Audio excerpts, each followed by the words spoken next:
Hi everyone, it's Katie again from Blossom Behavioral Wellness Center, and I'm here today to do a sensory project.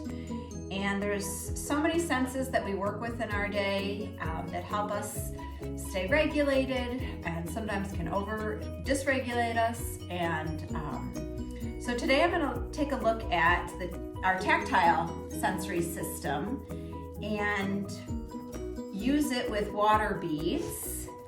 And what I'm going to do is I'm going to show you with my daughter how you could grade this activity. So some kiddos are going to find water beads or tactile sensations to be calming.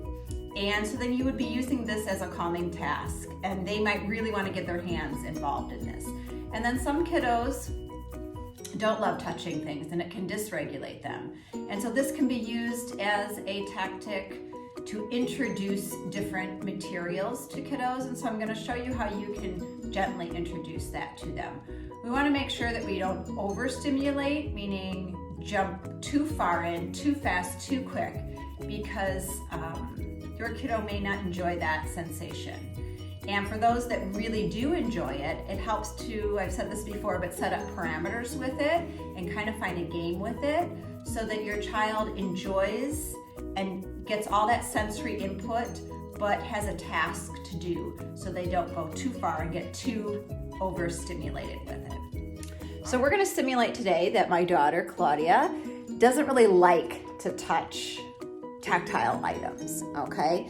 So a child that does not like to touch things or get wet or messy is going to begin by just simply playing in the water beads by scooping, dumping, using different materials. And what we have in here today is I'm just used stuff from home, measuring cup. These were just little baking cups that are squeezy.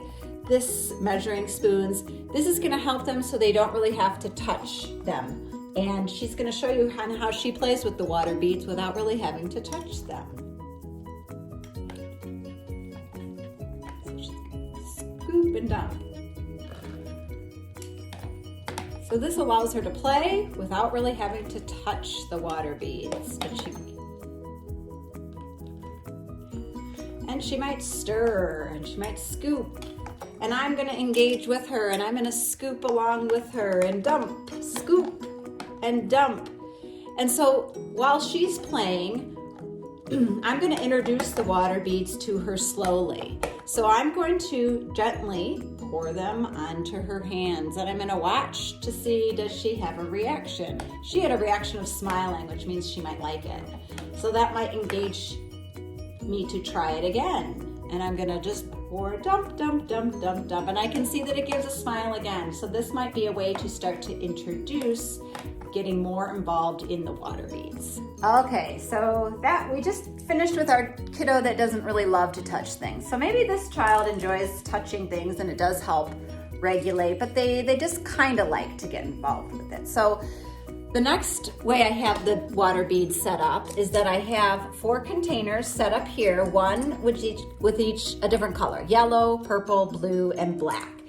Claudia has some pinchers. Now this is going to work not only getting your hands involved in the water beads, but using a pincer grasp or hand strength.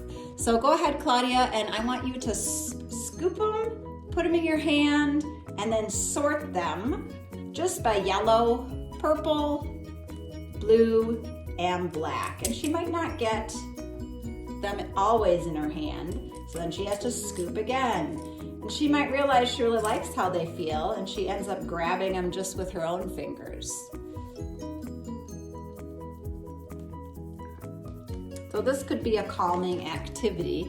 As you can see, she enjoys just kind of getting right in there and grabbing a couple at a time. It's a good way to get involved with a texture, and she's starting to like that.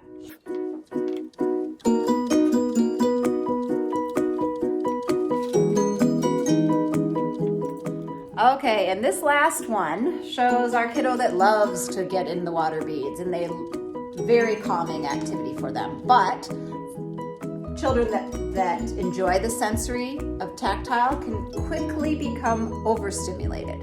So I'm gonna make a task out of playing in these water beads. And right in here I have some hard jewels. These were just something I had left over from a craft project. I'm going to dump them into the water beads, and Claudia needs to find them. And again, to add a more cognitive piece to it, I'm gonna have her reach in for one, and then she's gonna cross her midline and put it into this bucket. And then I'm gonna have her use her right hand and cross over and put it into that bucket. It just adds another dimension if you feel like they're just getting too stimulated on the task, okay? So I'm gonna put in 3, 4, 5 different objects. I'm gonna scooch them around. And so those were a hard object and the water beads are soft. So she has a different texture to feel for. So Claudia, go ahead, using your right hand, I want you to scooch around and find one. And then cross over and put it in. Left hand.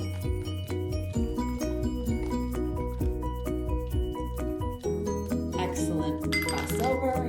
Next.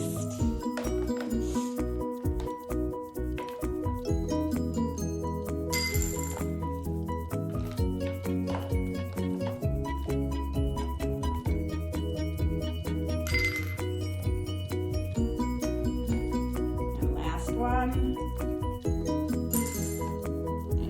Okay, so there's a great way to use Tactile sensory bin.